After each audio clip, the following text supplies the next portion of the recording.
தெய்வத்தின் குரல் முதல் பாகம். தேவதா மூர்த்திகள், அவதார புருஷர்கள், வேத நெறியை வாழ்விப்பவன்.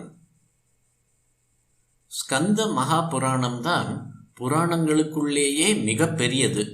ஏறக்குறைய 1.5 லட்சம் ஸ்லோகம் கொண்டது. உலகத்திலேயே இருப்பதற்குள் மிகப்பெரிய கிரந்தம் அதுதான் எனலாம். இப்படிப்பட்ட ஸ்காந்தம் இன்னும் வால்மீகி ராமாயணம், காளிதாசரின் குமார சம்பவம் எல்லாம் சுப்பிரமணியர் பெருமையை சொல்கின்றன. குமாரகுப்தன் என்கிற மாதிரி பழைய ஆரியாவர்த்த ராஜாக்களின் பேர் சுப்பிரமணிய பரமாக இருக்கிறது. ரொம்ப பழங்கால நாணயங்களில் கூட வட இந்தியாவின் மூலை கோடிகளில் கண்டெடுக்கப்பட்டவற்றில் மயூர வாகனராக குமாரசுவாமி இருக்கிறார். இப்போது பாகிஸ்தானுக்கு போய்விட்ட எல்லை மாகாணத்தில் நார்த் வெஸ்ட் ஃப்ரான்டியர் கண்டெடுத்த குஷானர் நாணயங்களில் குமாரசுவாமி உருவம் பொறித்திருந்தது. வடபுலத்தின் பல ராஜவம்சங்கள் அவரை பிரம்மணிய குமாரர் என்று குலதெய்வமாக கொண்டிருக்கின்றன. அந்த ராஜாக்கள் தங்களையும் பிரம்மண்யர்கள் என்றே சொல்லிக் கொள்வார்கள். சுப்பிரமணியத்தின் முதல் எழுத்தை தள்ளினால் பிரம்மண்யம்தானே நிற்கிறது. இங்கே நம் தமிழ்நாட்டில் வேதத்துக்கும் சம்ஸ்கிருதத்துக்கும் ரொம்ப தொண்டு செய்திருக்கிற காஞ்சி பல்லவ ராஜாக்களும் தங்களை சிவபக்தியில் சிறந்த பரம மகேஸ்வரர்களாகவும் விஷ்ணு பக்தியில் சிறந்த பரம பாகவதர்களாகவும் சொல்லிக் கொள்வதோடு ஸ்கந்த உபாசனையை விசேஷமாக செய்த பரம பிராமணியர்களாகவும் வர்ணித்து கொண்டிருக்கிறார்கள். சாசனங்களில் இவற்றை பார்க்கிறோம். எல்லாவற்றுக்கும் முற்பட்ட வேதத்தில் போற்றப்பட்ட சுவாமியாக அவர் இருக்கிறார். ரிக்வேத பஞ்சசூத்திரத்தில் தகப்பன் சாமியை பற்றிய பிரஸ்தாவம் வருகிறது. பரமேஸ்வரனை போற்ற வந்த இந்த வேத சூக்தத்தில் ஒரு மந்திரம் குமாரனை வணங்குகிற பிதா என்று அவரை கொண்டாடுவது அதிவிசேஷம். சாந்தோக்கிய உபனிஷத்தில் சனத்குமார ஸ்கந்தரை பற்றி வருகிறது.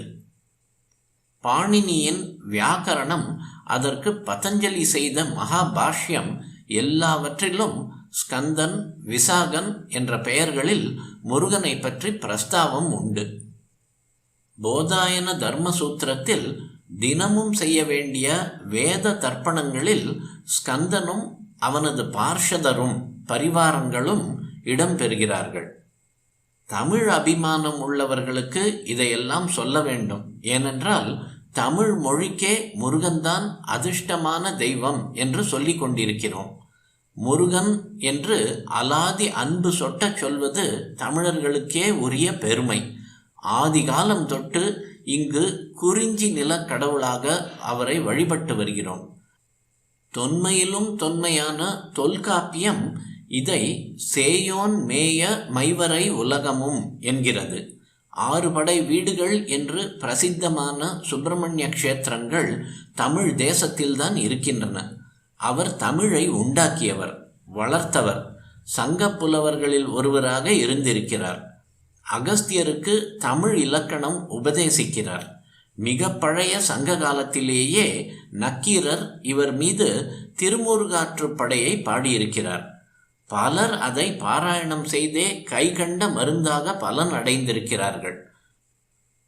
முன்னொரு முறை நம் மடத்து துவாரா மூலமாக ஒரு வைகாசி விசாகத்தின் போது இந்த திருமுருகாற்றுப்படையையும் விநாயகர் அகவலையும் நிறைய அச்சு போட்டு எல்லோருக்கும் அன்பளிப்பாக வழங்கினோம்.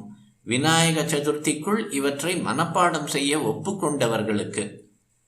காவடி எடுப்பது, கிருத்திகா விரதம், சஷ்டி உபவாசம் இருப்பது எல்லாம் தமிழ்நாட்டுக்கே விசேஷமானவை.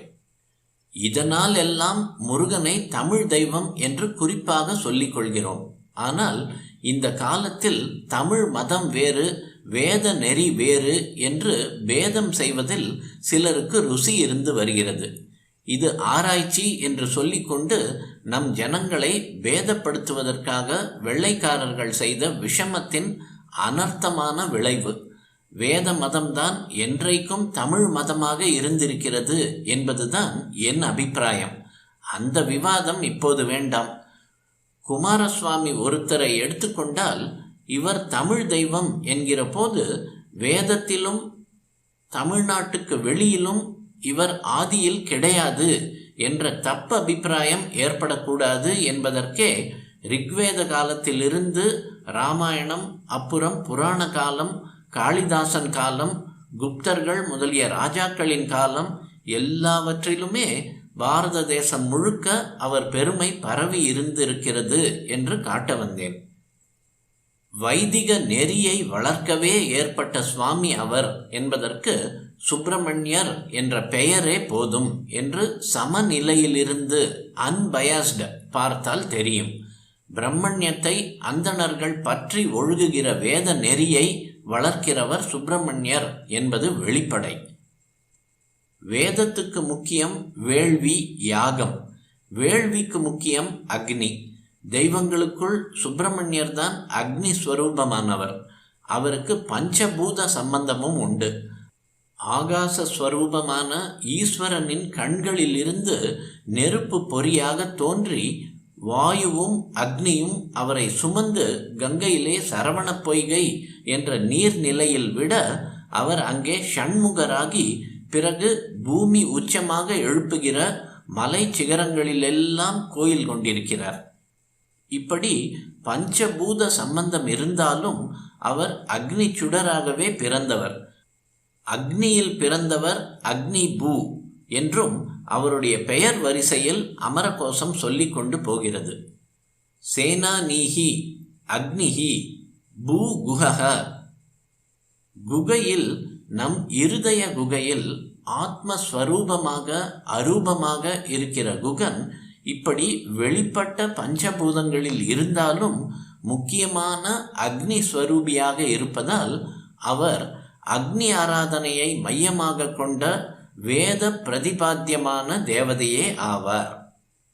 வேத நெறி க்ஷீணித்தால் அதை புனருத்தாரணம் பண்ணுவதே சுப்பிரமணிய சுவாமிக்கு முக்கியமான காரியமாக இருக்கிறது. தமிழ்நாட்டில் ஒரு முறையும் வடதேசத்தில் ஒரு முறையும் இப்படி புற சமயங்களை வென்று வைதிகத்தை ஸ்தாபிக்கவே அவர் 2 அவதாரங்கள் செய்திருக்கிறார். தமிழ்நாட்டில் ஏற்பட்ட அவதாரம் ஞான சம்பந்தர். பரமேஸ்வரனோ முருகனோ அவதாரம் செய்ததாக சொன்னால் இழுக்கு என்று நினைக்கிற சித்தாந்திகள் இருக்கிறார்கள். கர்ப்பவாசம் செய்தால் நிஷித்தம் என்பது அவர்கள் கருத்து. விஷ்ணுதான் அவதரிப்பவர். எங்கள் சுவாமியான சிவபெருமான் பிறவா யாக்கை என்பார்கள். ஆனால் அத்வைதிகளுக்கு எல்லா சுவாமியும் ஒன்றுதான். ஜீவாத்மாவும் பரமாத்மாவும் கூட ஒன்றுதான்.